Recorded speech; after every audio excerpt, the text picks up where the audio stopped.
Do you know what it feels like to be invisible? To walk down a bustling street filled with people, yet no one looks at you twice? That's how John Carter felt every single day. Once a respected architect, now reduced to living on the cold, unforgiving streets of New York City. His clothes were tattered, his beard unkempt, and his eyes carried the weight of 1,000 sleepless nights. One chilly autumn afternoon, as the golden sunlight filtered through the towering skyscrapers, John sat by the entrance of an upscale shopping mall. The smell of freshly baked bread wafted from a nearby café, teasing his empty stomach. He held out a small cardboard sign that read, "Anything helps." It wasn't much, but it was all he had left. Then she appeared, Karoline Leavitt, a name whispered in boardrooms and cocktail parties across the city. She was the daughter of one of the richest families in America, known for her sharp business acumen and ruthless ambition. Dressed in a designer coat and stiletto heels, she exuded confidence and power. As she approached the mall, John mustered the courage to speak. "Miss," he called softly, his voice barely audible over the hum of the crowd, "can you give me $1?" The world seemed to pause for a moment. Caroline stopped in her tracks, her perfectly manicured hand clutching a latte. For a second, their eyes met. Hers were cold, calculating, while his were pleading, desperate. What happened next would shock everyone who heard about it, and change both their lives forever. Karoline Leavitt didn't just come from money, she was born into it. Her father owned a multinational corporation that dabbled in everything from tech to real estate. From a young age, Caroline had been groomed to take over the family empire. Private schools, exclusive internships, and networking events with the who's who of the business world were her norm. But beneath the polished exterior lay a woman haunted by her past. Growing up, she'd always felt like she wasn't enough for her parents. No matter how many deals she closed or awards she won, their praise was fleeting. So she worked harder, pushed herself further, until success became her only source of validation. As for John Carter, his fall from grace was sudden and devastating. A failed investment, a betrayal by a trusted partner, and a series of bad decisions left him penniless and alone. His wife couldn't bear the strain and left, taking their kids with her. One day, he was designing skyscrapers that touched the clouds. The next, he was sleeping on park benches and begging for scraps. Back at the mall entrance, the tension between them was palpable. The crowd moved around them, oblivious to the silent battle unfolding. John braced himself for rejection. After all, wealthy people rarely stopped for someone like him. But then Caroline did something unexpected. She set her coffee down and crouched beside him. For the first time in years, John felt seen, not as a homeless man but as a human being. Her expression softened, and she asked, "How did you end up here?" Her question caught him off guard. Most people avoided eye contact, let alone engage in conversation. But there was something different about this woman. Maybe it was the way her voice carried a hint of vulnerability, or maybe it was the genuine curiosity in her eyes. Whatever it was, John found himself opening up. "I used to design buildings," he began, his voice trembling slightly. "Big ones people admired, but life has a funny way of knocking you down when you least expect it." Caroline listened intently, nodding as he spoke. This wasn't the story she expected. In her mind, homelessness was a result of laziness or poor choices. Yet, here was a man whose circumstances told a much deeper tale. For a few minutes they talked. John shared snippets of his life before the fall, the late nights spent drafting blueprints, the thrill of seeing his designs come to life, and the pain of losing it all. Caroline listened without judgment, her guard slowly lowering. But then, something shifted. A man in a suit approached them, his face flushed with anger. "What are you doing here?" he barked at John, gesturing wildly. "This is private property." John flinched, instinctively shrinking back. He knew this drill well. Security guards always showed up to shoo him away, reminding him that he didn't belong in places like this.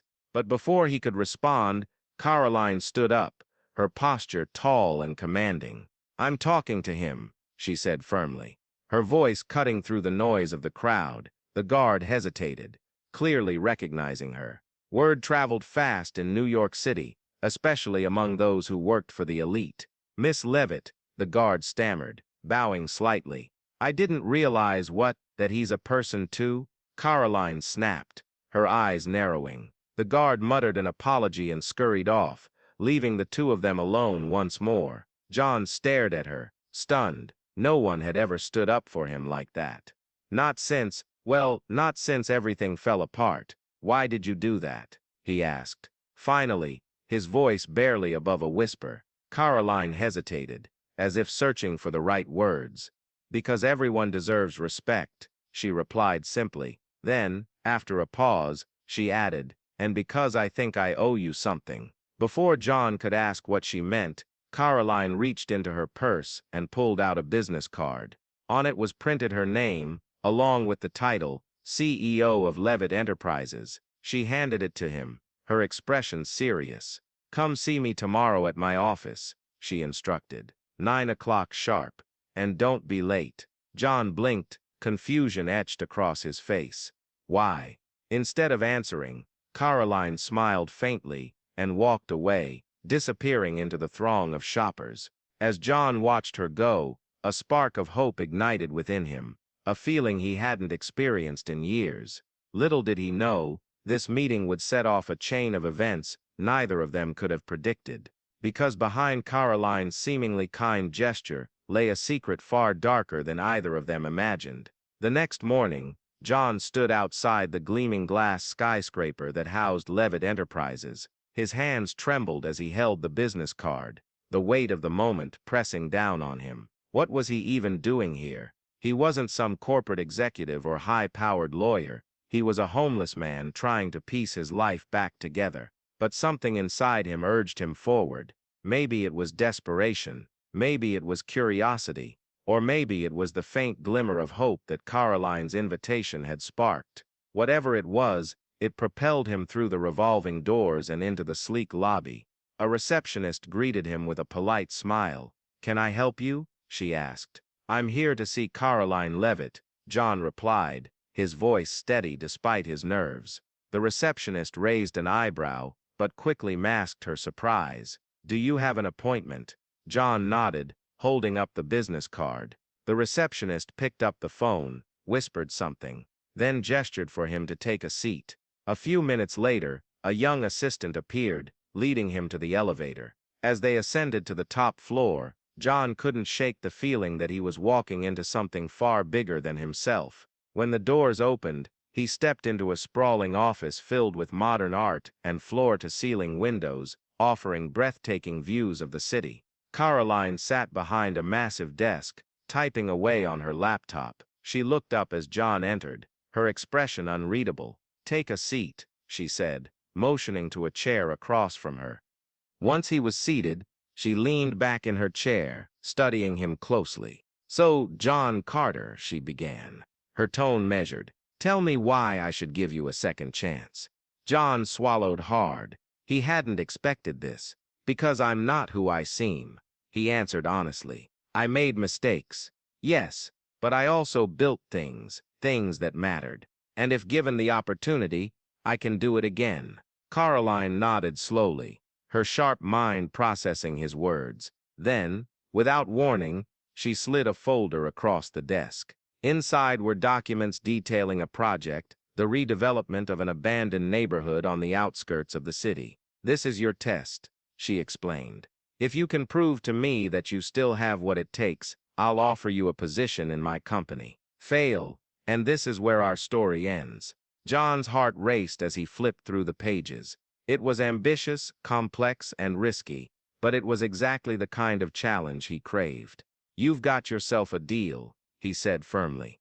Over the following weeks, John threw himself into the project. Late nights turned into early mornings as he pored over blueprints, budgets, and proposals. Slowly but surely, he began to rebuild his confidence and his reputation. Meanwhile, Karoline watched from afar, impressed by his determination. But just as things started falling into place, cracks began to appear. Whispers of corruption within Leavitt Enterprises reached John's ears. Contracts being awarded to shady companies, funds disappearing without explanation. And at the center of it all was Karoline herself. One evening, after another grueling day, John confronted her in her office. "What's really going on here?" he demanded, his voice low but firm. Karoline sighed, leaning back in her chair. For the first time, she looked tired, vulnerable even. "This company isn't just mine," she admitted.